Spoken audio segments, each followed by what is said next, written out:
While producing this video, I did a final check of the CunTHiaG channel, which is the channel, as you know, of the notoriously infamous Cynthia, or as I like to say, CunTHiaG, who confirmed that she had regained access to her YouTube channel with the help of YouTube and some other feminist vloggers that she hangs out with. She said, and I quote verbatim, "Hey everyone, I now have full access to my channel again.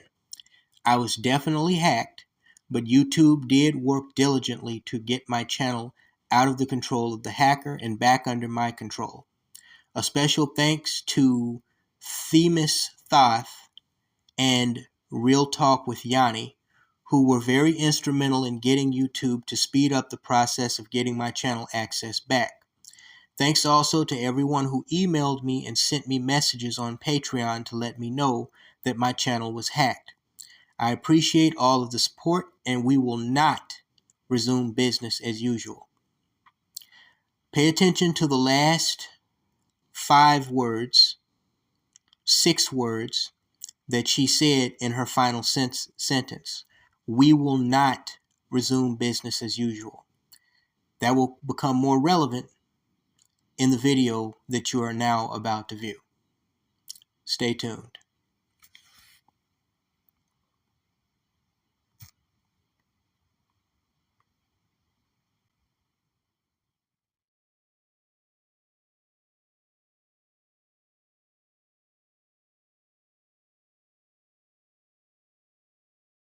Now, it's a widely known fact that bandits disguised as black men have some very degenerate behavior that affects overall society. We know in our community they are responsible for the inappropriate touching, the shootouts, the gang violence, just nearly every type of crime that we suffer from in our community is mostly perpetuated by these bandits.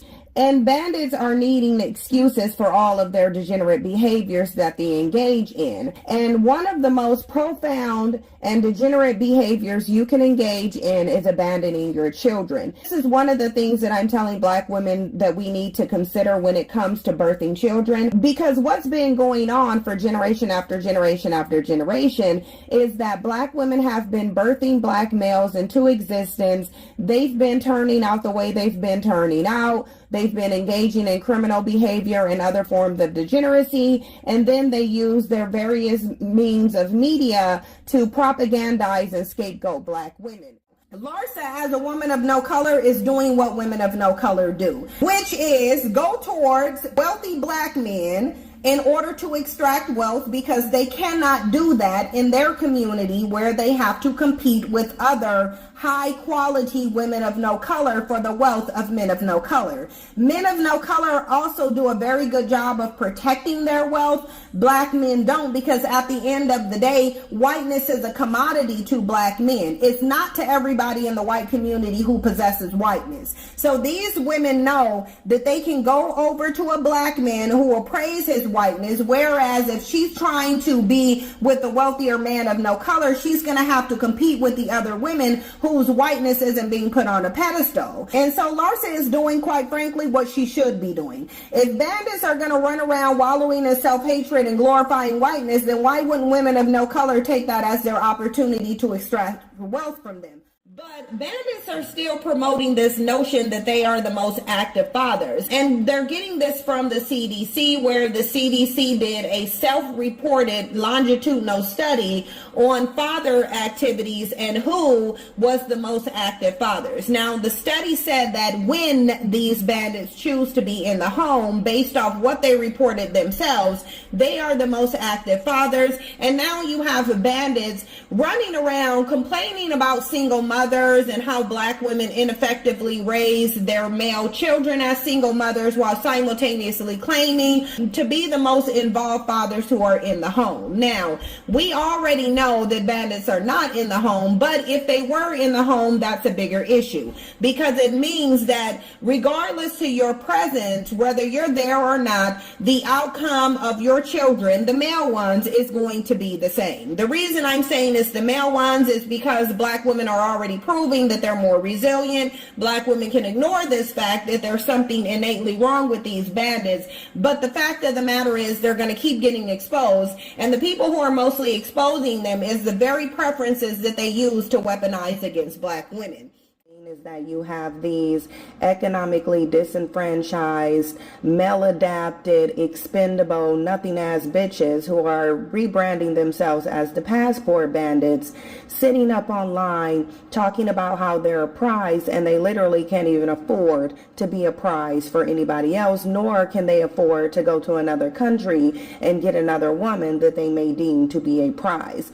And we're going to get into that because I've been telling y'all to stop listening to these bandits.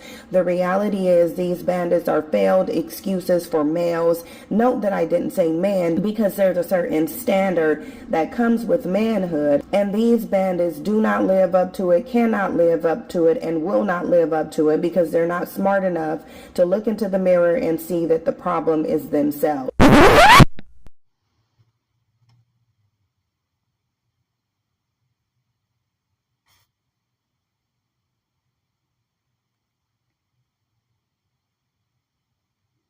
Let's get the conversation popping on how we can reform black women. This is all about empowering black women and doing my part to help liberate black women's mind from the toxic grasp of black male worship, focusing specifically on the one-sided, non-reciprocal relationship that black women are willingly engaging in with black men despite their continued treason and disloyalty. The need to establish firm standards, expectations, and boundaries. Yep, okay, bitch.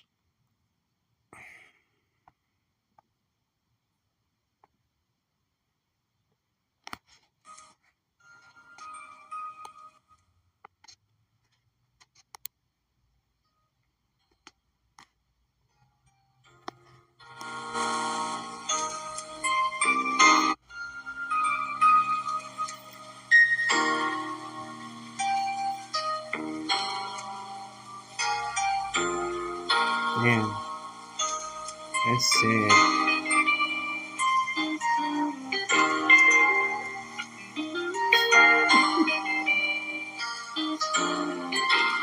Wow, they putting passwords out there, bro.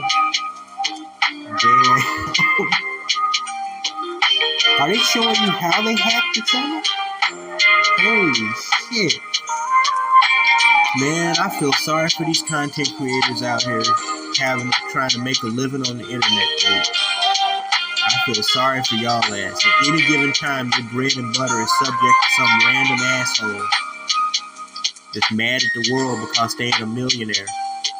So they use their expertise and training to just make other people's lives difficult and steal personal information. That is fucked up.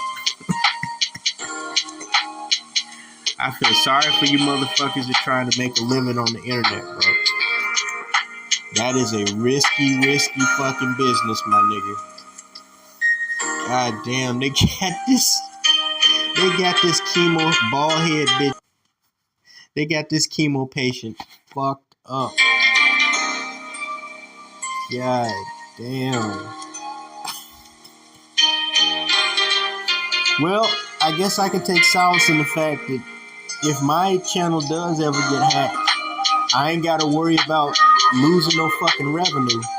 Cause ain't no way in fuck I'm trying to make a fucking living, a permanent, full-time living off some fucking internet bullshit. God damn.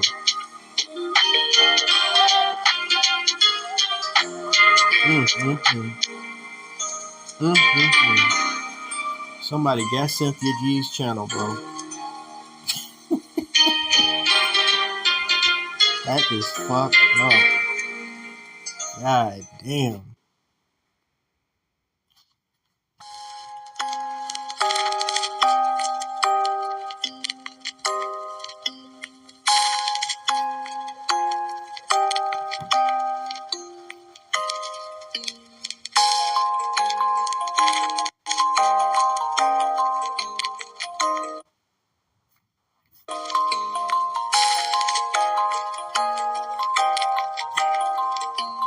What the fuck is password 2023?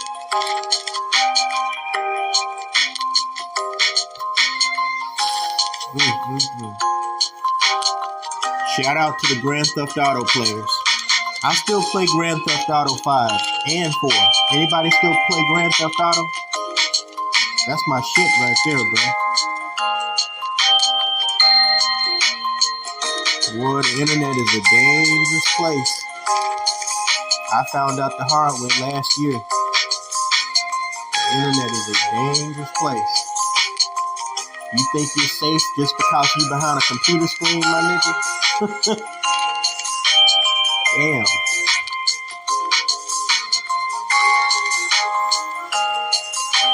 I've never had the kind of trouble that I've had since I got on the internet and started connecting with motherfuckers. In my personal real life, never had that type of trouble. Niggas sending federal agents to my doorstep and shit. on some old dumb shit. Man, listen. Boy, you gotta think long and hard before you talk about trying to make a career out of being a so-called content creator, bro. Because, man,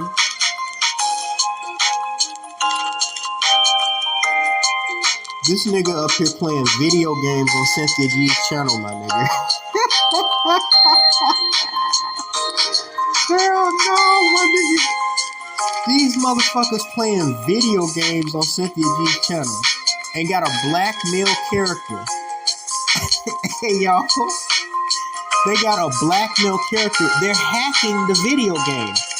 Look on the right-hand side of the video. They're hacking the fucking price tag. Wow, bro. This shit's wild as a motherfucker. And they let you know they hacking the shit, too. They got this whole fucking... God damn. Wow, bro. Wow. Wow, dude.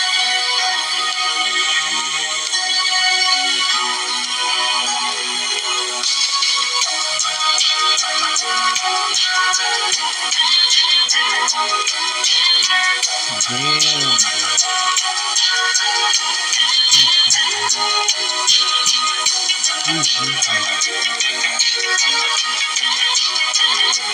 That shit is crazy as a motherfucker. Take that shit to be fucked up, man. Damn.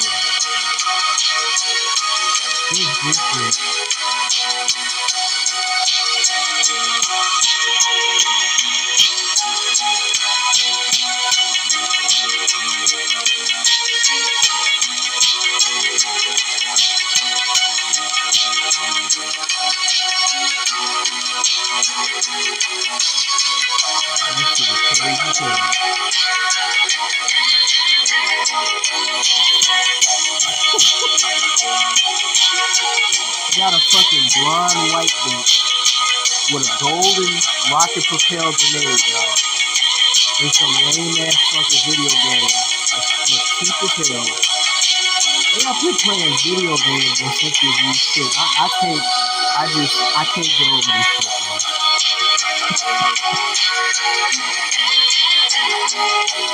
Boy. This bitch up here eating tuna. God damn, son. Wow, bro. Woo! Man, listen.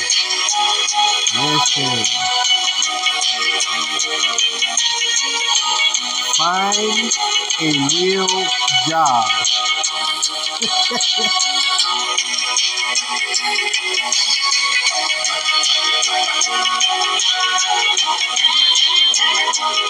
In spite of all of these issues with two-factor though, it held the line last night. Our attacker not only never gained access to our additional authentication factors, they never even had our passwords. But how can that be? Well, as it turns out, they didn't need any of that, which is a big part of why it took me so long to clue in and stop the spread. I was so focused on the potential damage that could be done by someone who had commandeered my SMS messages or gained access to my Google Authenticator somehow that I expended valuable time battening down the wrong hatches. If I had watched Theo Joe's recent video on the subject, or at least skimmed the comments, I could have probably stopped the bleeding in a matter of minutes. Shout out Theo Joe. But I didn't, so I got to be educated the hard way about a breed of attacks that bypass trivial things like passwords and 2FA entirely by targeting what's known as a session token. Now, many of you will know this already, and if you do, give yourself a cookie. But after you log into a website and your credentials have been validated, that site will provide your web browser with a session token. This allows your browser, and by extension you, to stay logged in when you restart your browser and go to access that site again. This isn't a bad thing, it's a good thing, because realistically, nobody wants to type in a password every time they want to post instant regret on the internet. But hold on a second. That cookie is stored locally on your device. How would someone else get it? Well, that's where we made a mistake. Someone on our team downloaded what appeared to be a sponsorship offer from a potential partner. It was an innocent enough mistake for the most part. The email came from a legitimate looking source, and it didn't raise any immediate red flags like being full of grammatical errors.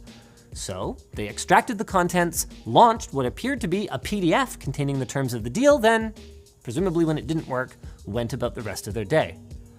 What happened in the background took place over the course of just 30 seconds. The malware accessed all user data from both of their installed browsers, Chrome and Edge, including everything from locally saved passwords to cookies to browser preferences, giving them effectively an exact copy of those browsers on the target machine that they could export, including, that's right, session tokens for every logged in website. Now, no one should unzip an email attachment. File extensions should always be double-checked when you're executing anything, and any file that doesn't do what you expect should raise immediate red flags. CunTHiaG YouTube channel has been hacked. Let's talk about it. So I woke up this morning and got like a notification onto my YouTube, on my phone actually I should say, and I'm looking at the notification. I'm like, it's rather early for CunTHiaG to be uploading. So when I looked at the content that was uploaded, it was like video games, how to make money on cryptocurrency, so on and so forth. Just like the same thing over and over again. And I'm gonna put a little video right here so you can see it. Y'all, her account got hacked. I don't know how her account got hacked. I don't know when it happened yesterday, but I know I seen it this morning. But it doesn't appear that she has that channel anymore. And it also appears that she may be permanently losing it because of that. Because I don't know how YouTube can fix that, if they will at all. And I also heard that this has been happening to a lot of YouTubers, that they think that it's the company contacting them for one reason or another. And then they send them the necessary information and then their account gets hacked. So this is an absolute L for her. I feel awful for her because, regardless of what she was saying, she was someone that was relying on YouTube for income. And that's sad for anyone that happens to. And today, I want to show you guys something very, very funny. It looks like your girl CunTHiaG was hacked by some gamers. Look at this, man. New Call of Duty Warzone 2 hack 2023. How to install. This is funny, y'all. Somebody that hacked CunTHiaG's channel, y'all. Somebody that hacked her channel. And I think she might be locked out because if you look at the time, this happened 7 hours ago. Ain't no way she ain't been on her channel in 7 hours. So she probably sees it, but she probably can't go up here and delete this. Somebody probably locked her out of her account. They deboed her shit, man. They straight deboed her shit, man. It is what it is. I got an email from Brother John Carter, Me and this brother have a love-hate relationship. As far as in the black community is concerned, the brother is a sellout, but the brother does give me some good stories. Okay. And he talked about this whole situation with CunTHiaG. Of course, CunTHiaG has been accused of lately of pushing Binance crypto scams. Now, let me clarify this. CunTHiaG, and I looked at the page, and we all know what her content is about. Just in the last, I would say, few hours here, you're seeing CunTHiaG come up with, Bitcoin arbitrage, Dogecoin arbitrage, new gen mod menu. It appears to me CunTHiaG has been hacked. All right. And this is not, and I'm gonna be honest, I'm not gonna sit here and say that, as much as I dislike her content, CunTHiaG would not do anything like this because there would be no reason for her to do it. She's been hacked. It was a day like any other when bam, new email. It says it's from Bethesda Game Studios and that they want me to do a YouTube sponsorship for their new game. Now, I never do sponsorships, but this got me really curious because I do love Bethesda games. The email address came from a legitimate Bethesda domain. The links they sent me were all associated with Bethesda's actual website, and the email looked like it was a Bethesda email with its formatting. The only caveat is they have this teeny little link that they want me to click on, which will send me more information about what it's like to do sponsorships with Bethesda. And since I've never done a sponsorship before, I was like, okay, that makes sense. So I did something incredibly stupid. I clicked the link. Now at this point, if you want to go into the YouTube comment section and call me a pingus, I give you full permission to do so because this was an incredibly stupid decision. I can't stress that enough. This was really dumb. And I'm not gonna sugarcoat it either. This was obviously a scam. I mean, look at those typos. Are you honestly gonna try and convince me that Bethesda makes typos? Anyways, the second I clicked that link, nothing actually happened. It just sent me to a Google Drive. But then the second I downloaded those files, it also did nothing. It was just a bunch of mundane files. No. The actual Achilles heel had nothing to do with clicking links or downloading files. It had to do with a PDF. In the folder that I downloaded, there was a PDF file with the terms of the sponsorship deal. But when I tried clicking it, nothing happened. So I clicked it again, and still nothing happened. It was at that moment I realized this wasn't a PDF file, this was an SCR file that was posing as a PDF file. Now, if the term SCR file doesn't mean anything to you, that's understandable because it did not mean anything to me either. I just shrugged my shoulders and walked away to do my weekly guitar practice session, assuming that Bethesda had sent me a buggy file and would have to send out a new email or something. But after a few minutes, I noticed I was having trouble logging into my YouTube account to listen to music. And that right there is when the cogs started turning. I rushed to my computer and I looked up what the heck is an SCR file, and I found out that SCR files are, they're just screensavers? Oh, okay, so you just use them for sharing screensavers. That's not that bad. And it's used for phishing scams. It was at this moment that he knew. He made a very big mistake. I frantically rushed to my room and started pulling out drawers and lock boxes with passwords in them, seeing if any of my backup passwords for YouTube could help me log back into my account. But it was too late. Not only had they breached my two-factor authentication, but they had also changed my password and every single one of my backup codes for logging into my account. They now owned my main email address, my Word documents, my scripts, my AdSense, and even my YouTube channel. This was literally level threat 99. The only thing worse than having your channel taken by hackers is having it shut down by YouTube themselves. And then, as if things weren't bad enough, the hackers started changing my channel. Videos were disappearing, my profile picture and banners were deleted, and before my very eyes, my poor little channel was turning into Fox News Network. These weren't Joe Schmo hackers. These were supervillains! I called my bank account to cancel my debit card, and then I booted up my second computer, which was virus-free. Then I opened up Twitter to send out an SOS signal, praying that I could get in contact with the YouTube support team to reverse the situation. And thankfully, I was not alone. People that were sent the email but haven't been affected yet. Alright guys, so the 3 accounts that we know of so far that were deleted were Troy Sowers. If you guys remember, he's a friend of StreetSpeed717. StreetSpeed actually helped him get over 100,000 subscribers. So Troy Sowers, his account has been completely hacked and been deleted. We also have Pure Function 2. That account had about 40,000 subscribers on it. And Max Check Vids was also deleted, well over 50,000 subscribers as well. All 3 of those channels have been deleted over the past 24 to 48 hours. Through this, what we've apparently figured out is a phishing scam, but an extraordinarily elaborate one at that. So I talked to all 3 creators. All of them said they got a what appeared to be an extraordinarily legitimate email from a company called Taps Games, a real company with a real app, what it seemed like, offering $4,500 to promote their soon-to-be released mobile game.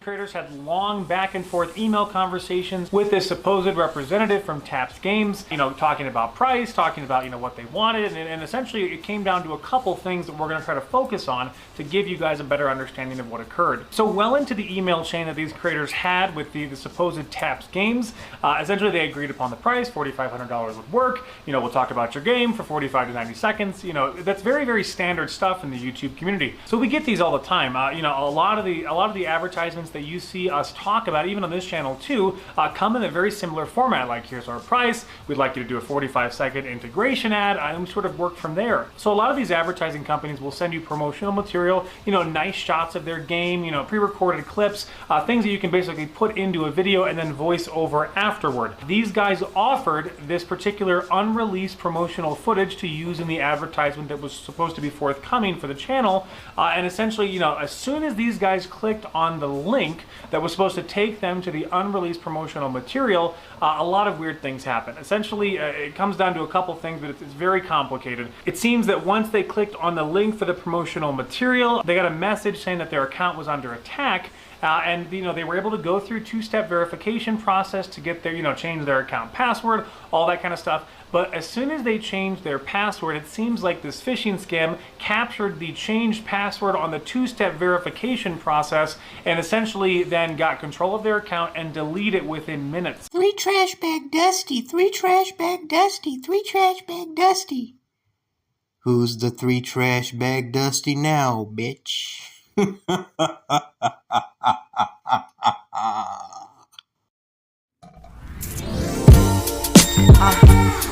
Yeah, yeah,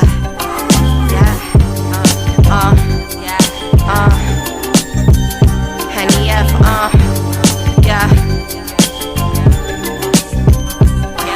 you already know it's me when I come in like that, yeah, Henny F, yeah, get your money, Poppy, yeah, cause I get it as well as my mommy. Boss bitches, only bitches round me. Howdy, little mama, don't get rowdy. They don't really know shit about me. You can get to know a queen, but don't you ever doubt me. Unpredictability and you won't get astounded when I walk into the room, cause it ain't what it sounded. It's like, yeah, fucking yeah, real shit, real bitch, fuck you mean, yeah, no hook on this motherfucker, fuck it, just talk shit, yeah, I can do that,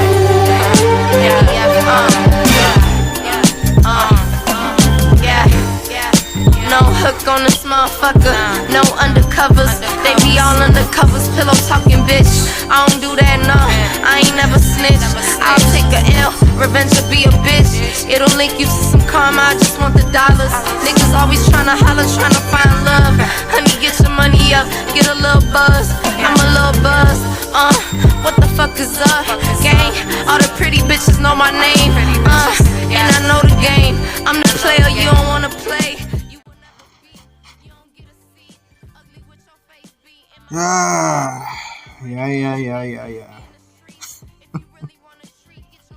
God fucking damn. Hey, what's going on, everybody? So, before we get started on the topic at hand, actually, now that I think about it, it's kind of relatable.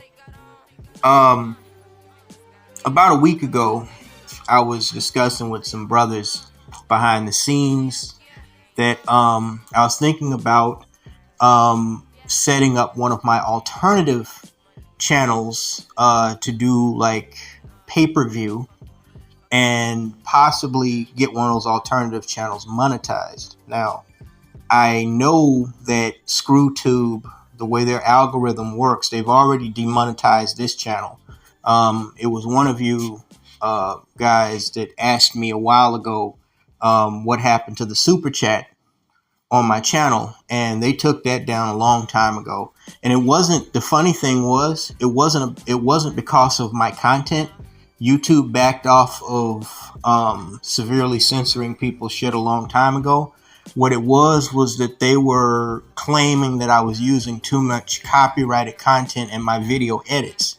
As you know, I use a lot of background music. As you can hear, I use a lot of like video clips and special effects from other things that I find on the internet. This is really not unlike anybody else that is a content creator that does like serious video editing. Most of us cannot afford a film crew to go out and literally, like produce like special effects or go in a studio. We don't have time to go in a studio and like produce our own music and stuff. So, especially since I do this as a hobby, I just use what I can find on the internet. So a lot of this stuff has like a automated licensing detector that's detected by YouTube's aimbot, and it just automatically marks it as copyright. Every so now and again, somebody will manually see one of my videos or somebody else's videos and claim copyright content. But it is what it is. So I know I can't monetize this channel, but I was thinking about monetizing or trying to monetize my other two channels. I have two other channels, and the idea was whether or not I can get those channels monetized, just to, bring in a few extra tips here and there. This is not something that I expect to make a living off of, but also I was thinking about setting up one or both alternative channels as pay-per-view channels. Now, what that would be is I get a lot of emails and requests from you brothers to stories that are happening at all hours of the day, stuff developing, stuff breaking. As fast as this world is spinning on its axis, shit is going down on the planet, and I cannot possibly respond to all of this shit, right? Because it's too much. But you brothers, you send me emails constantly, and what I was thinking about doing was, I said, well, I can't stop the major projects that I'm doing, plus on top of that, running my business in my personal life, and just living day-to-day life. All I would be doing is making videos. I would suffocate to death because I wouldn't even be breathing. But I said, well, what if I could make a way where, if somebody puts in a request and they tip me through my Cash.app or my PayPal or my Venmo, I can, take time out of my very busy schedule to maybe make a quick video about it. It would not be like a major like video edit. It probably wouldn't be an hour, but I could definitely guarantee, as much as I talk, as y'all know in my videos, I could definitely guarantee at least a 20 to 25 minute video. It probably would be over 30 minutes. So like, say you sent me a video on a subject of, some random shit, like, what do they call it? An issue regarding ADOS. That, you wanted me to, a specific subject about that, black people who are non-African American per se, and some controversy regarding that recently came up, right? Well, I set those two alternative channels up where if you hit my tip jar, my digital tip jar, Cash App with like $10. I just set it. Yeah, I think that's fair. $10, right? Fixed for inflation, that's more than fair. Because what the hell is $10? You can barely get a fucking candy bar nowadays for $10 out the gas stations. Shit is so damn expensive. You hit me up $10 and you email me, and you have to let me know that, hey, I'd like you to make a video about so and so. Now, it has to be a topic that is relatable to the things that I, already speak about, obviously. Okay. And you cannot control how I interpret that subject or how I'm going to comment about it. Like, you can't come on and say, hey, here's $10 and I want you to say this, this, and this. Because, you have a lot of motherfuckers that are out there always, they're unoriginal bastards like Kenneth Monkey Boy Thorpe that, they're trying to control the narrative and they're trying to control the, how you produce your own content. Several creators have made mentioning of this. And as far as I'm concerned, if you're such an unoriginal bastard and that little peanut between your ears is overheating to the point where you can't create your own content, you're not going to come in my space and tell me how to run mine. But I will guarantee that I will make a commentary on it. Okay.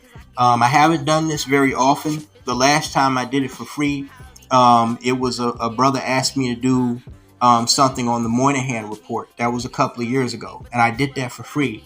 But now, if it's like a specific request that I'm either not interested in, or just don't have time to get to, I'm gonna start charging and request at least $10, which again is not a lot, and it guarantees that I will make a commentary about it. It probably won't have my signature intro in it, but I'll just get on a microphone like I am now and just make a video with like a picture or a video overhead in the background and just post it up, right? And I'll say, if you want me to, I'll say shout out to such and such, or such and such brought this to my attention. Also, this will help me build those alternative channels, and it will help me produce more content faster, because obviously with the time constraints and everything, I realized, particularly after my last video, that I can't be doing this shit for absolutely free. The editing on that video about the Memphis thoughtbot turned dental assistant that allegedly died of COVID and was dating a thug, that shit took over a month to edit. I did over 3,000 edits for that fucking video. That shit is insane. I can't be doing this shit for free. The hobby stuff I will still do for free, like stuff that interests me, but I don't mind doing requests for my fan base, and that might help me build a larger fan base. It might not, who knows, but I can't be doing this shit for free. So on these two alternative platforms, that's where that content would go. Okay, I'm not worried about views because I'm producing it for a specific person who tipped my digital tip jar. If it gets a lot of views, it does. If it doesn't, then fine. Okay. Another thing that I'm getting ready to do is on my Patreon, I'm going to start back producing content. I'm preparing, I can't say when, but sometime within the next month, I'm eyeing writing a new blog article. It's regarding a local story which occurred within the last few months that I found extremely interesting. It's going to be an audio blog. It's going to be a read and audio blog. So it's going to be a written article, and you're going to be able to click on a play button on Patreon and be able to hear me actually audibly speak and read the article as you're seeing whatever the template is over the blog. So be looking out for that for those of you who are my Patreon followers. And if you want to sign up for that, I'm gonna go back to producing audio blogs on patreon.com. And So yeah, that's what's coming down the pipe. As of right now, you will see my links down in the description box and hopefully the pinned post if I remember to put them there. If you guys want to sign up for my Patreon for that incoming audio blog content, you can do that. If you want to hit my tip jar and request that I do a specific story about something, my Cash App, my PayPal, and my Venmo are also down there in the description box. Now, that all aside,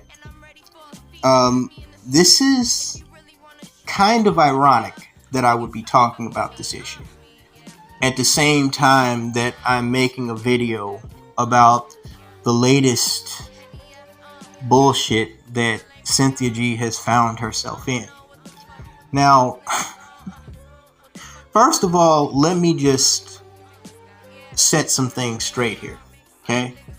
Now, we know who CunTHiaG is. CunTHiaG has been on YouTube as a major name in the pro-feminist black female sector of black YouTube for at least the last 7 years.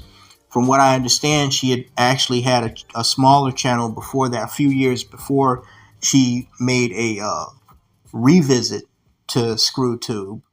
And somebody was telling me that she was on YouTube with a white dude, like all the way back in like 2012, 2013. I don't know. I never saw the video, but this is what people are claiming. And then she kind of came back on, rebranding herself, first hating on white men, calling them evil albinoid devils, and then eventually she devolved into hating on black men, calling them three trash bag dusties, struggle bandits, and all this bullshit. Now, I'm gonna say this, okay? CunTHiaG, like anybody else, if one thing I've come to learn on any type of social media is if you're on here long enough as any type of content creator, there's two things that you can guarantee you're gonna have. You're gonna have haters, and not just haters like people that leave, comments in the comment section that are negative or trolling. I'm talking about people that will literally try to do anything they can to undermine you through a fucking computer screen. Okay? You're gonna have those type of people, and either as a result of those people or through your own actions, you're gonna have controversy. Okay? You're gonna have controversy and you're gonna have haters. Okay?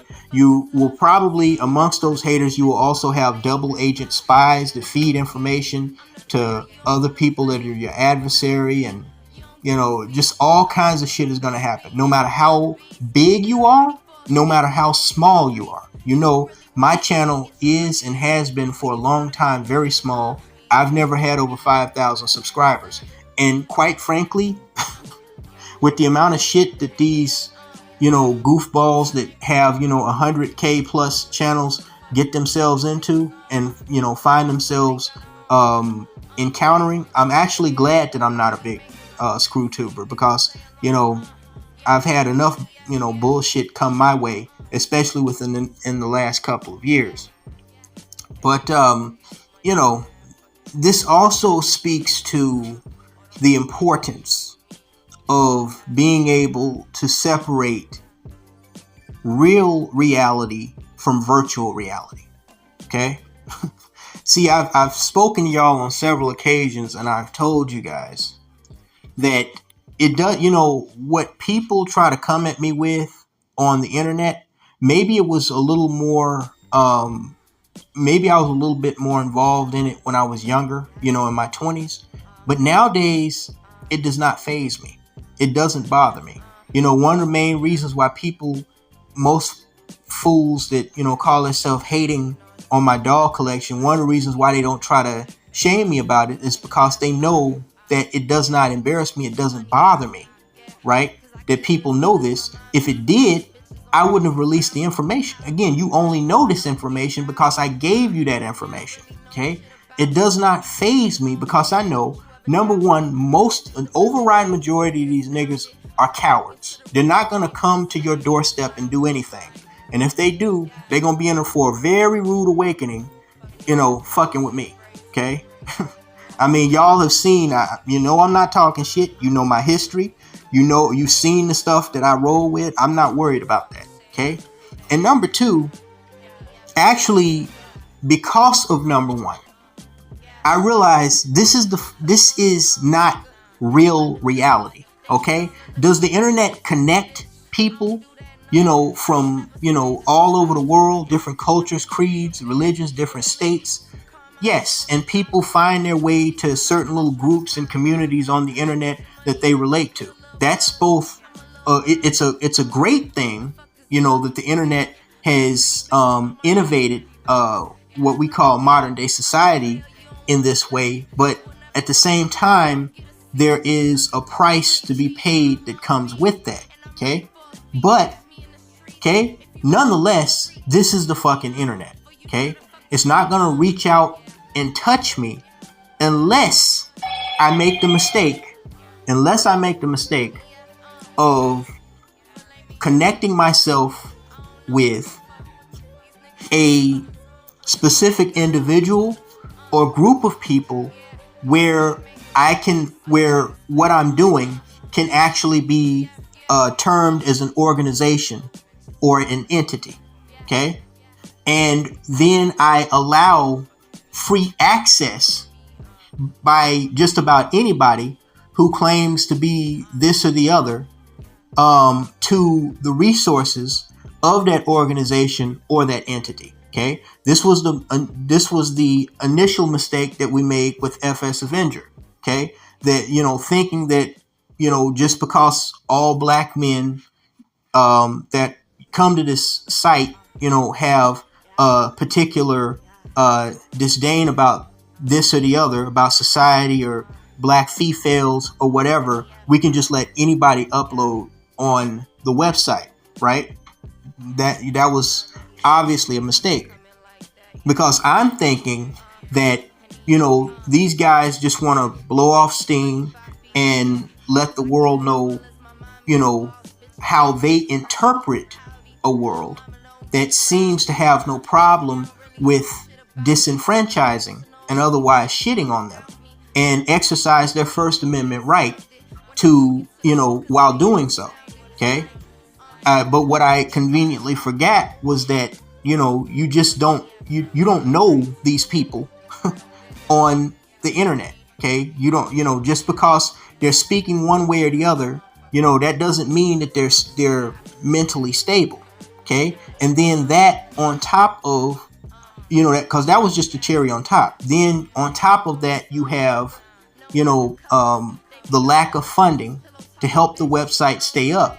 And you basically just have a recipe for failure, right? As long as I was, just producing content on my own, the threats, the doxing, the shit talking, I could care less about any of that shit because it doesn't reach out and touch me.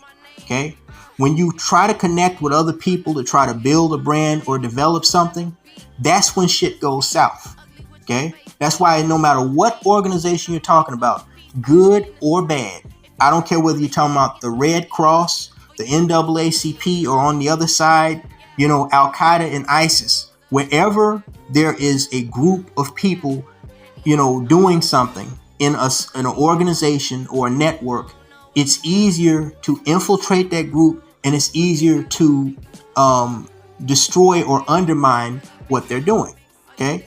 And essentially, the reason why I'm telling you guys this is because while people are celebrating about, CunTHiaG's dumb ass getting her channel hacked, and, with these fucking video gamers and crypto criminals, okay, the reason why she finds herself in this situation, and from what I understand, this is an epidemic that's been happening over the course of the last few weeks, actually now. And there are actually quite a few white channels that have also been hacked, mainly of like auto social media influencers that like talk about cars and car mods and stuff.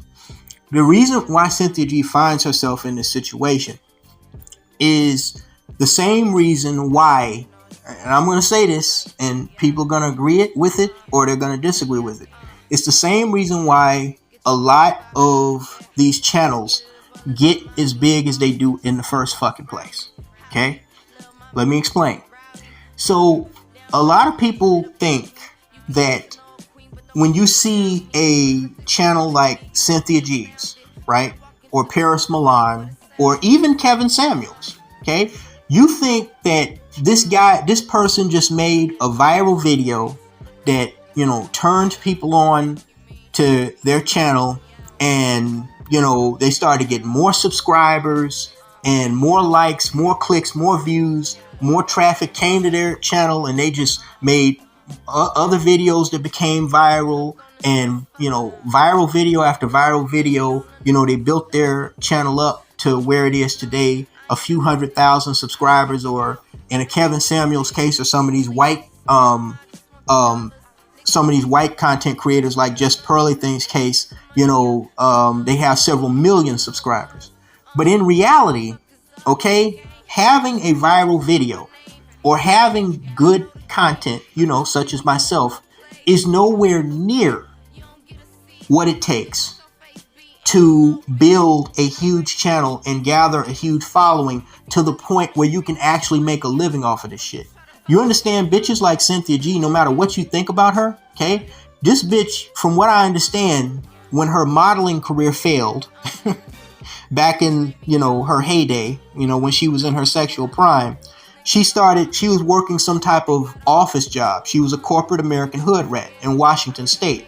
Then she found, I guess she found her place online, you know, hating on men that have piped her down and probably nutted all over her bald ass face in the past. First starting with white men and then with black men, right? But CunTHiaG did not get over 100,000 subs and become a, you know, internet sensation, so to speak, by just making content, you know, shitting on men. That's not how she got big, okay? A lot of these content creators, Paris Milan, Kevin Samuels, you know, Umar Johnson, Tariq Nasheed, even Tommy Sotomayor, and I'm just talking about the ones in the black sector. We're not even venturing off into, you know, the Just Pearly things and all that other bullshit, okay? A lot of these people got where they are, and you can agree with this or not, I do not care, they got there by cheating. Yes, let me say it again for the thinking impaired in the back. A lot of these channels that get huge, you know, views and subs, they got there by fucking cheating. What do I mean by they got there by cheating? One thing you will notice, if you become a content creator and you get even as much as 1,000 little subscribers, okay, is that you will get emails, you know, that are from your email, that to your email, that is tied to that account, that YouTube account or that Instagram account, or wherever you have, you know, a significant amount of followers or subscribers. You will get emails from these companies, some of them legit, some of them not legit, and we'll get back to that later, that offer to, quote unquote, partner with you and help you build your channel. Okay? I get several of these a year.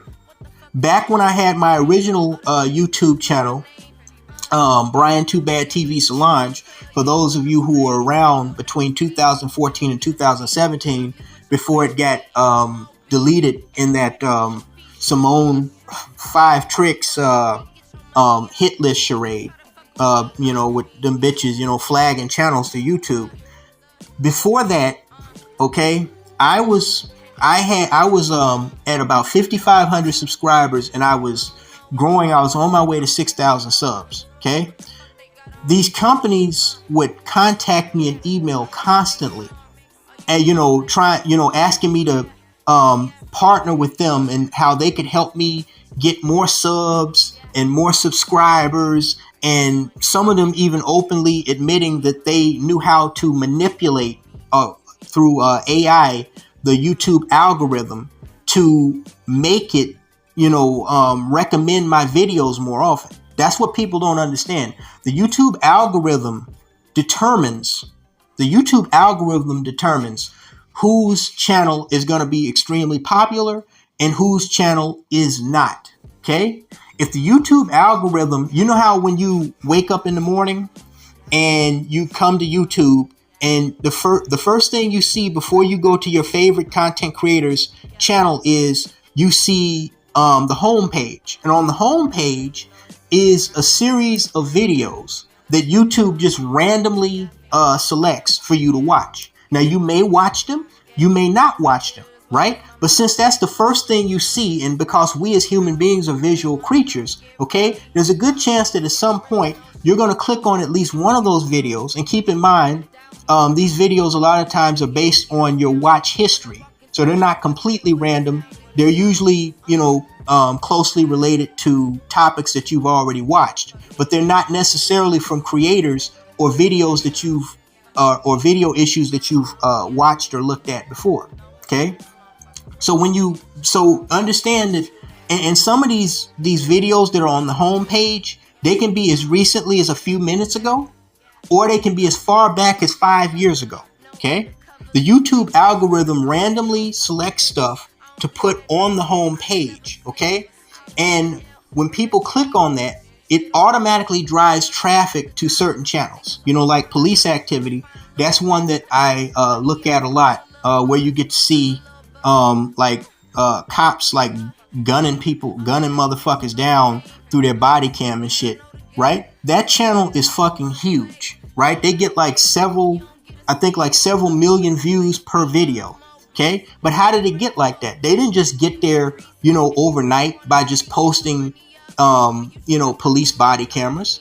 They got like that because YouTube's algorithm selected their channel to put on the home page, and to put in not only on the home page, but when you're watching a specific video of some other content creator on that sidebar, they put it as a recommended video to watch next. Okay. That's how that shit is built. But you have to understand, the YouTube algorithm, it doesn't just necessarily randomly pick shit. Okay? There's a lot of payola that goes on behind the scenes with these companies. A lot of them are started by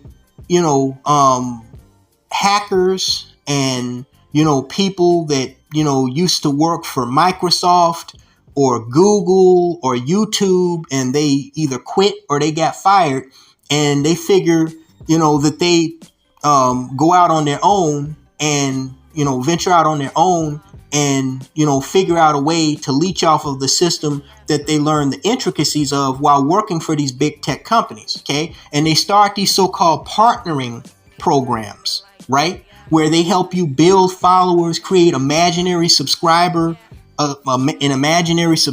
base. I know people personally, that have modeling pages on Instagram where they admitted to me that they bought followers. Okay? Don't believe for 1 second. Understand, there are certain what I call Insta thought pages of bitches that are just as fine as any Insta thought that you've seen with over 100,000 followers, and they only have a few hundred or a few thousand followers. Okay, no matter what type of content creator you are, even a digital prostitute. Okay, being a porn star, being an Insta thought, being a social media influencer, a vlogger, a blogger is not enough to build a channel. Okay, you have to have help in most cases. It is very, very rare. And you're speaking to somebody who should know, because I've been making content since 2013, which means I've been on this motherfucker for 10 years with different channels.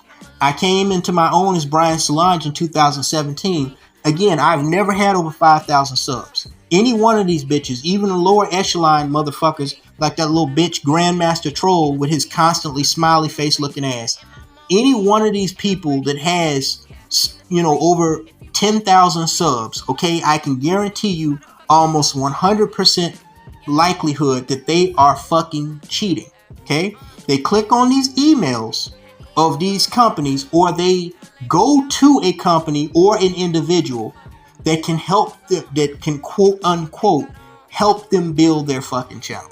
Okay, I suspect that this was the case. Well, I know this was the case with Kevin Samuels, just based on the brief conversation that we had back in 2018, me and him on the Obsidian Radio Live show, the last stream I did with Obsidian. Okay, Kevin Samuels was talking about back then, before anybody knew his name. He was talking about what was good and bad for the brand. Kevin Samuels was obsessed with this idea of making it on social media, and I guess primarily YouTube. Okay, so, and keep in mind, Kevin Samuels had been producing content on his own channel for years. Okay, that average at best video was not, what boosted him to the top per se. Okay, I guarantee you, Kevin Samuels, he may have been working with professional, credible companies, but nonetheless, he was working with companies that knew how to manipulate the YouTube algorithm and, other happenings on the internet and on social media to make his subscriber base and everything else blow up. Okay? This is not magic how this shit happens. Okay? There's a certain mechanics to the way it goes down. Okay? So you best believe that CunTHiaG is, or, well, I guess you could say was, where she was with that primary channel that she had, because she was working with and partnering with and clicking on the links of other companies that were, finagling and manipulating the YouTube algorithm to boost her subscriber base and boost the views of her videos, to get them in the recommendeds and on the homepage of YouTube. Now, why is this significant? And another way that you know this is true, because some of these, if you really pay attention to what the fuck's going on the internet, which is a very strange place, is you'll notice that some of these motherfuckers, they'll have like a subscriber base of like 250,000 subs, but you'll look at their view count on, their YouTube channel or, whatever social media, and it'll only have like a few hundred or a couple of thousand views. Motherfucker, how can you have 500,000 fucking subscribers, but you only have 5,000 views on this fucking video? That doesn't make any fucking sense. That's because a lot of those people are likely getting with scamming ass leech so-called partnership programs that are promising to build their channel, but all they're really doing is just hacking the YouTube, whatever YouTube system that is, to add fake subscribers that they don't really have, and that because they're sketchy, sketchy group, they're not really doing what's necessary to help that person build their platform. So it's like when these bitches put paint on their face, right? And you could tell the makeup is really cheap because she's still ugly. It's the same thing that happens behind the scenes with a lot of these content creators, okay? Or you'll see a person that has a huge following on YouTube, right? And huge views on YouTube, but then you'll go to their Instagram and they only have a couple of thousand followers over there, okay? So don't think for one second that an overriding majority of these motherfuckers are just getting tens of thousands or hundreds of thousands or millions of views and subscribers by themselves, okay? They have help. Now, the reason why I brung that up, and the reason why this is significant, is because what people need to understand, okay, is that while you have the likes of a CunTHiaG sitting up here talking shit about, black men are defeated and 3, struggle bandits and 3 trash bag dusties and all that, I'm not even going to say, because you've already heard me say that, unfortunately, and David Carroll said this too, unfortunately, a lot of what CunTHiaG says about black men is true. It's tragic. It's fucked up. She is a hypocrite, okay, with her baby mama having ass, but it's true. I said, just because a person is evil or stupid that doesn't mean that they can't tell the truth or make sense every now and then. Okay, Hitler told the truth about certain things. That doesn't make him a good person. It just means that he had the ability to tell the truth or make sense. Same thing with CunTHiaG. Okay, I'm not putting them in the same category, but I'm just saying. Okay, it's not like CunTHiaG is lying. It's just that she's so hypocritical and she has so much fucking venom, and her life is so contradictory to the things that she speaks about, right? So this is one of the main reasons why people call her out constantly. Okay, like when I first heard CunTHiaG, the evil albinoid devil speech that she was giving, who can forget that, right? It, for some reason, looking at all that fake up on her face, right? This bitch put about as much paint on her face as a fucking Barnum and Bailey circus clown. Like she's getting ready to go out underneath the big top and do a fucking rodeo act with a mule or something. Okay? But when I saw her, because initially, if you've been around that long, you know that she used to show her face on her videos. And she would constantly talk about, white men were evil albinoid devils. And this was years before that controversial video that came out showing her with some in a group photo with white people, including a white man with his arm wrapped around her back and his hand very close to her butt, right? And so, people forget about that, but I haven't. I went to her Facebook page that was under the name Cynthia Green before she took that down. And I scrolled all the way back to her college years when she was in her mid to early to mid 20s. And I saw that this black bitch, she was heavily invested in trying to insert herself in white society. Her and her sisters, okay? They were at these college parties and, there were pictures on Facebook of her standing amongst a group of white women, the same white women that she calls out now and criticizes for, dating black men. And, then it looked like she had like some type of failed runway model, some type of failed ghetto runway model career. And it was just a whole mess. And so I knew right up front, okay, before any of the bigger controversies came, I knew right up front that this bitch was fake, and if she was bitter about something, that was the only reason why she was on the internet ranting about white men first and then black men in the first place. Okay? So how that's significant is if you flash forward to now, okay, and you see the situation that she finds herself in. That, for one thing, people are talking about she's going to lose her channel. Well, number one, this is not the first channel that she lost. YouTube deleted, I think, a couple of her channels back in the day. I think one she may have gotten back, but I don't recall. And then there's the fact that she has another channel, a backup channel that has over 59,000 subs. Okay, so CunTHiaG is far from done. I wish niggas would stop saying that, but the nigga is so short-sighted. He just does not see the reality of what's going on. But CunTHiaG will be back. I don't know if she's gonna be able to access that channel, because generally what hackers do when they get their hands on your channel is they change the password.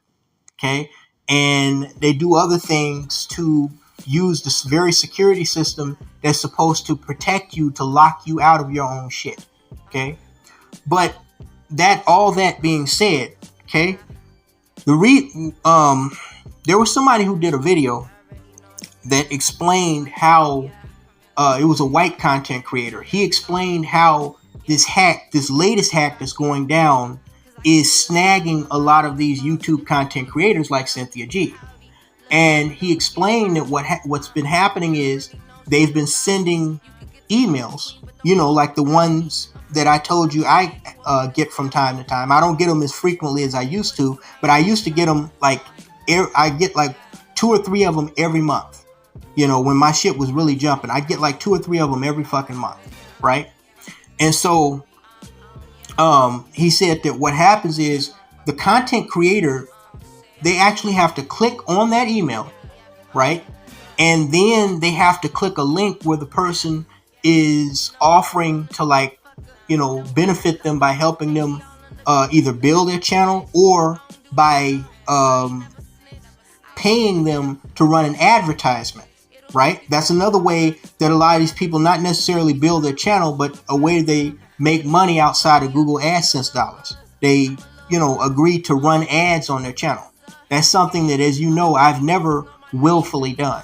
YouTube may do it, if I have a video edit that involves other people's copyrighted content, or so they claim, but I've never done advertisements on my shit for the simple reason that, what we see happening to, CunTHiaG and several other content creators, including white content creators. Okay. You have to understand, if you're talking about trying to make a living doing this type of work, it's one thing to do this as a hobby, like me. Like when I get off of here, I'm going to go on about the rest of my day. It does, what happens on the internet, as far as I'm concerned, stays on the fucking internet.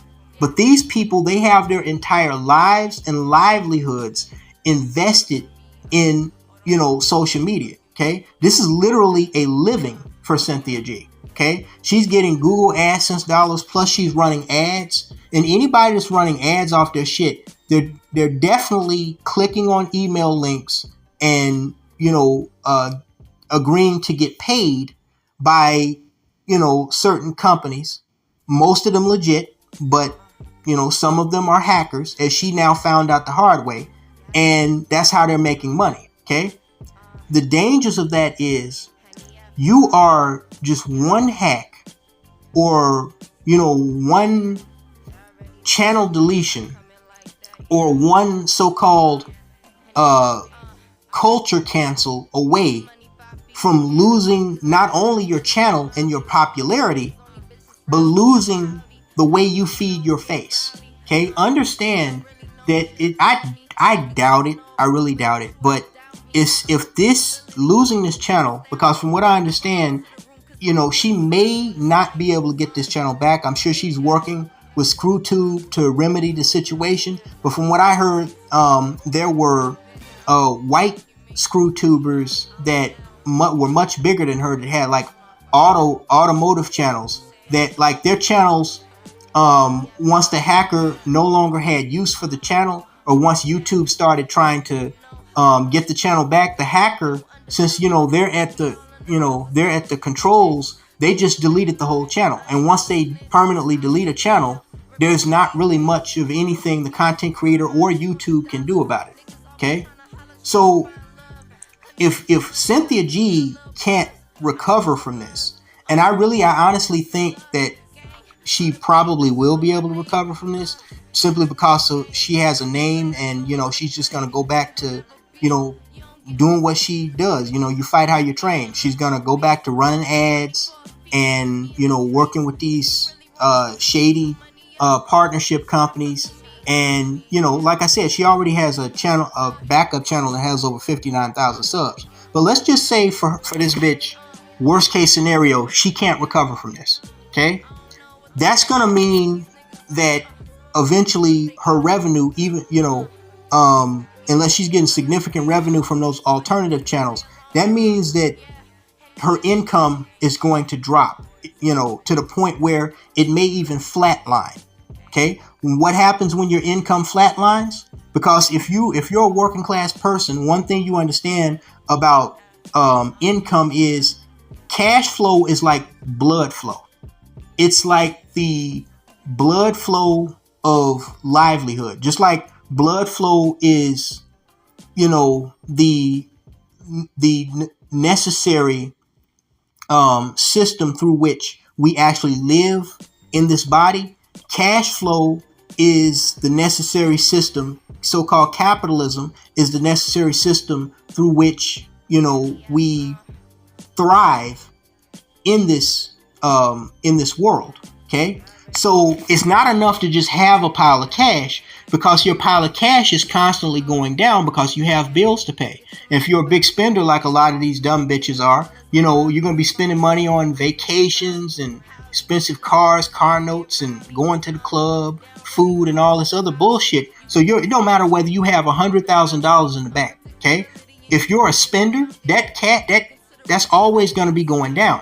So what does that mean? That means that you always have to be generating money, right? You always have to be making money, right? That's why so many, like for example, NBA players, a lot of them who come from poor, single parent, disenfranchised neighborhoods and backgrounds, they're not really rich. Did you know that? Most professional sports players are not really rich. Why? Because they spend as much money, if not more money, than they actually have. Okay, so if you have a $10 million contract with the NBA team, which I understand is standard, right? But you have, over $8 million in expenses every single year. You got like 5 sports cars and, like 2 or 3 homes, including one for your mama, and all this other shit going on, right? I mean, you're not really a millionaire because your expense is as high as your earning potential or your income, right? Now, if you were only spending like $100,000 per year, but you had a gross GDP of over $10 million, that would be a different story. Okay, and incidentally, that's why white people seem to have so much more money and resources and seem to own everything over black people, because it's like this comedian once said, I forget which one, but he said, black people want to look rich. White people want to get rich. That's the difference. Okay. So, it doesn't matter who you're talking about. CunTHiaG, Kevin Samuels, these motherfuckers are dependent on the AdSense dollars and the monetization and those advertisements. They're dependent on that every single month to pay their rent and their other bills. Okay. It doesn't matter if, CunTHiaG may very well be making, I don't think she's making as much as like a PewDiePie, but she could be making, $50,000, $60,000 just on ScrewTube alone, right? But if she's spending about that much money or even a little less than that money, she ain't making no money. So what happens if her channel gets hacked and that revenue drops or flatlines, right? Because the channel is deleted or because it's posting bullshit content through a hacker, right? Then her money flow stops or it slows down, and that becomes equivalent to heart failure. Okay, it's like financial heart failure. Now you're struggling to pay your bills. You're struggling to pay that car note. You're struggling to do this. You're struggling to do that, and before you know it, you're falling behind, right? Because those bills are coming every month. Guaranteed, the bills are coming every single fucking month. But if you're not generating the same pile of cash as you were before, but you say have the same amount of bills, y'all see what I'm getting at? This is the real thing. Niggas laughing, CunTHiaG, got hacked, her channel is gone. That's not the big thing. That's not the big issue. That's not what's gonna hurt her. Okay? She can make another channel. That's not a big issue. And she has backup channels. The issue is it poses a question.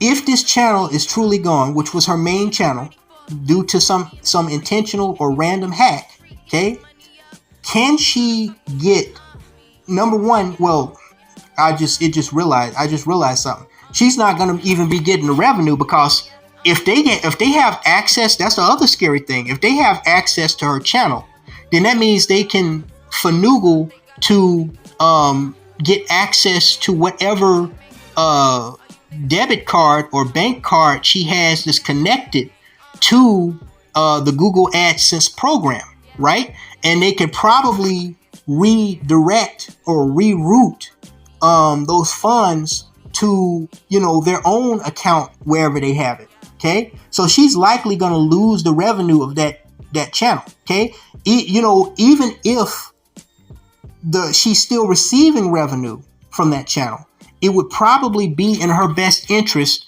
to cancel or stop the Google AdSense program and remove whatever bank cards she has connected to that YouTube channel and its monetization for her own good. Okay? It would actually be better if she just stopped receiving revenue instead of continue to receive revenue if it's not already too late. Because if the hacker stole her channel, it's only a matter of time before they steal her banking information and some of everything else. You see what I'm saying? You see how this really becomes a disaster for people who call themselves making a living off of doing this shit?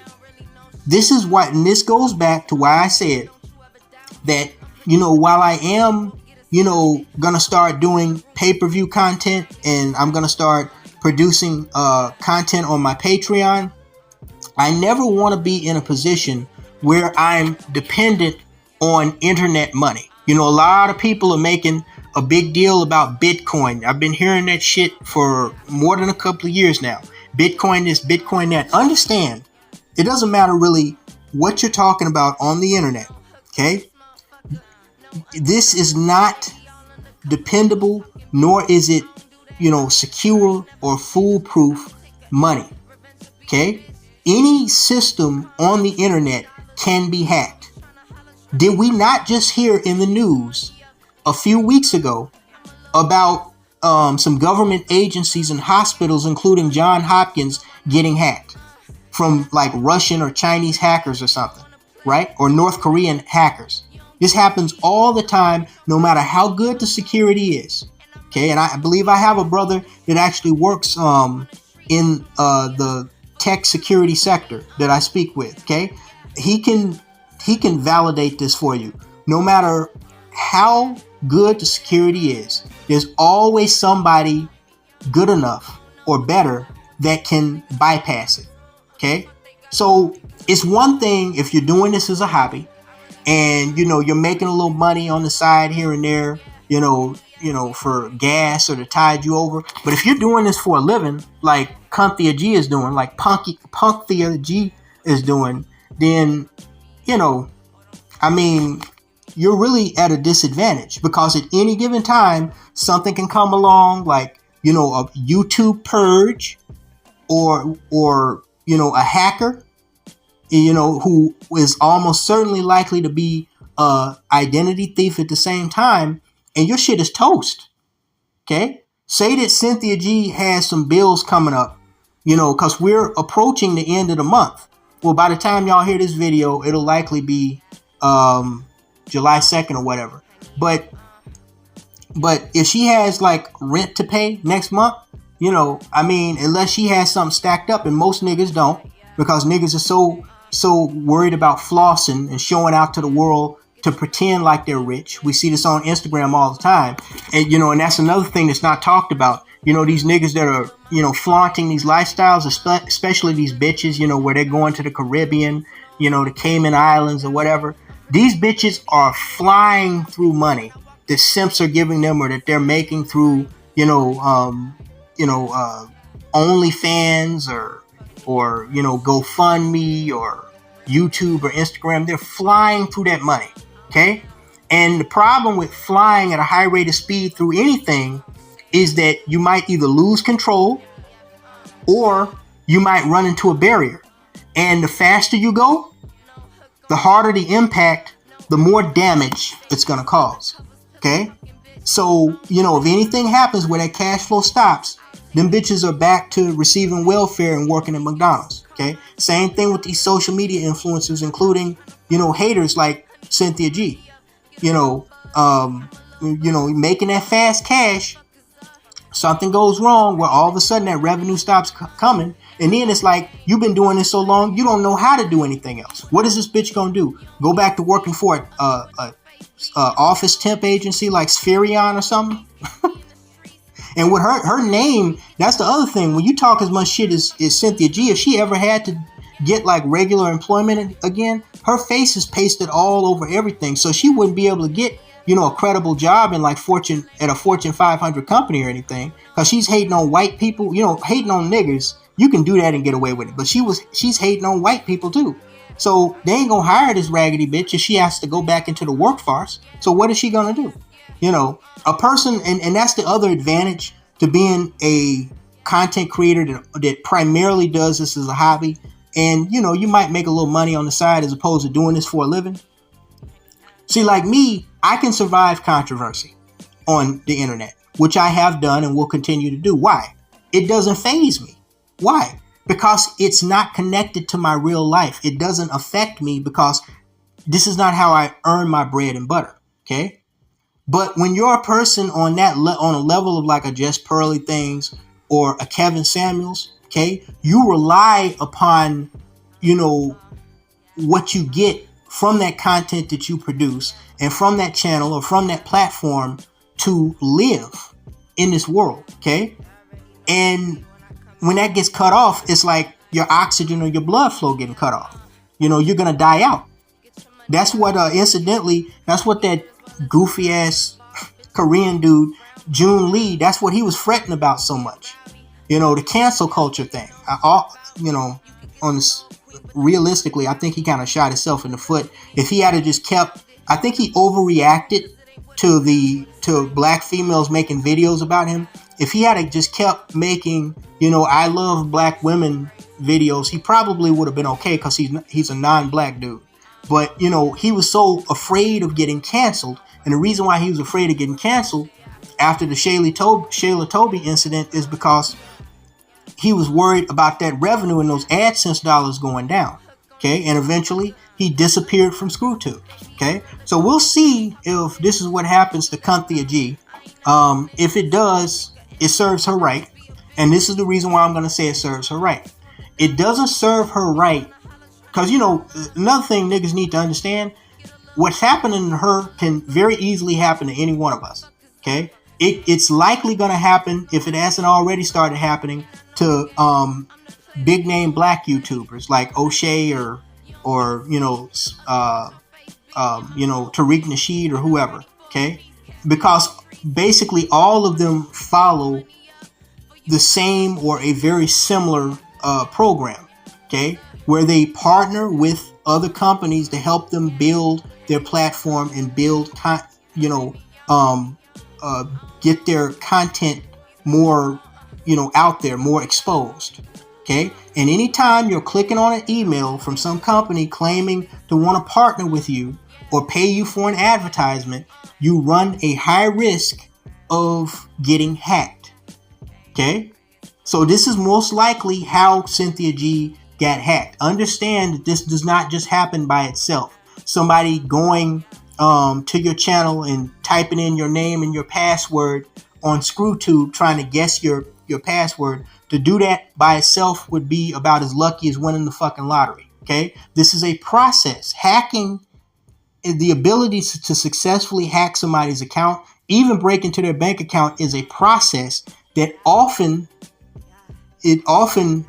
requires the unwilling cooperation of the victim by clicking on a link, or, you know, even so much as sticking their card in an ATM machine that has a spying device on it. Okay, you have to do something to give the hacker something to work with, more than likely. Okay, so again, do I feel sympathy for CunTHiaG? No. And here's the deal. It's not that I think that this should happen to CunTHiaG, because, you know, a lot of dumb niggas are laughing like, you know, look what happened to CunTHiaG, channel is gone, as if niggas haven't taken the same amount of L's. Both black men and black women have taken a shit ton of L's on social media, and specifically YouTube, over the years. Okay, and again, this can happen to any one of them. It's not that CunTHiaG deserves this because of the type of crap that she talks about black men.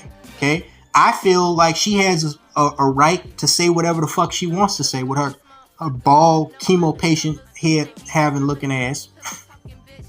But the reason why CunTHiaG is getting what she deserves is because, like most content creators, I know for almost a fact that she cheated her way to the top.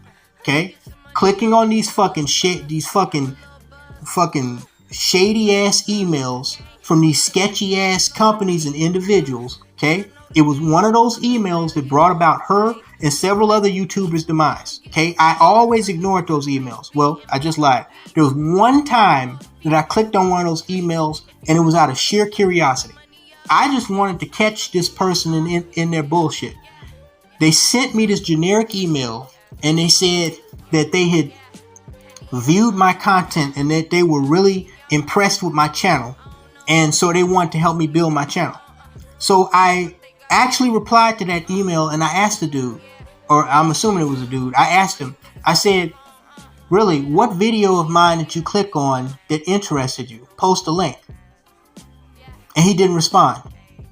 And then I said, I realized he was full of shit. I said, then the next thing I said in the email was, have you really actually seen any of my fucking videos on my channel? And then he responded to that and he said, yes, I looked at a few of them. Why do you ask? I said, I'm asking because you're claiming in your email that you were impressed with my channel. What are you impressed about? What do I talk about? What are the subjects that actually interested you, that drew you to my channel? Because I know for a fact that most people are actually turned off by the content that I produce, which is why YouTube's algorithm has me in a lockout. Okay, so what about this interested you in wanting to work with me and help me build my channel? I didn't get a reply. And then later on, like a month or so later, he came back in the same email and said, are you still interested in joining a partnership program to help build your channel? So I said, okay, this is either an automated response or some fucking bozo that's just going around trying to find people to leech off of, right? So you have to understand, it's just like with these fake ass bitches out here, okay? They don't care about you. They don't care about benefiting you. They care about benefiting themselves. And what would be funnier, this is the last thing I'm going to say about what's happening to CunTHiaG. What would even be funnier is if this shit that's happening to CunTHiaG right now is the result of her being hacked by someone that she has been quote unquote partnering with or running ads for over the course of years. Like this wasn't, because some of these motherfuckers, they think they so fucking smart. Like, oh, I'm only gonna work with credible companies, that have a reputation. It would actually be fucking hilarious if the person that hacked her shit and is fucking her shit up right now, putting fucking Call of Duty warfare and fucking Bitcoin cryptocurrency scam ass videos on her shit. It would actually be hilarious if this was somebody that she trusted. This was one of these cheating, leeching ass companies or individuals that she trusted and she worked with before that did this to her. It served her and all these other fake ass motherfuckers right. See, when you see the views on my channel, when you see the subscribers on my channel, okay, even when you see my content, often that is heavily edited, all of this is legitimate. All of this is authentic content. These are authentic, real subscriber count, real views of people that actually watch my content. Okay, I don't have to partner with some company that's going to help me cheat YouTube's bullshit ass algorithm to overinflate my value. I told you guys before in videos, a lot of people are fake. These bitches on the internet, people that live in these big ass, expensive homes with 2 and 3 cars in the driveway. Don't ever listen. Unless most people are spenders, not savers. Okay. So, there are some people that know how to save and invest money and, put it away and then use it later to get like large things like boats, houses, expensive cars, stuff like that. But there's a lot of people out here that are doing illicit and semi-illicit things to get, to make it big in the world. Just recently, that actress, that Native American bitch that played Pocahontas in some Disney movie, she got charged and she's on her way to prison, or she's facing possible prison time in California for running an unemployment scam. This bitch making Hollywood movies in the day and fucking pretending to be unemployed at night. I mean, what the fuck? Fucking Pocahontas getting ready to go to California State Prison on some bullshit. So don't think for 1 second when you drive by a lot of these nicer neighborhoods, you know, and you living in a little apartment or whatever, don't ever, or you see somebody driving like a Lamborghini or a Ferrari, don't ever in your life think for one moment that, I'm not saying it's true in every case, okay? But or even in most cases, but in a lot of cases, people that have access to things that are super expensive or that go on vacation every year, they're doing some behind the scenes cheating or scamming ass shit to get where they are. Okay? Don't think for 1 second that they're doing this just through hard work and you know, making a so-called honest living. Okay? A lot of these people living in these $5 and $6 million homes, a lot of these people with these huge followings on you know, ScrewTube or other social media, including these bitches like Mercedes whore with, you know, like 10 million gazillion followers and subscribers. A lot of them are cheating, which is not necessarily illegal, and or scamming, which is illegal, or a combination of both. And you can tell them that I said so. Thanks so much for listening, and talk to you later, guys.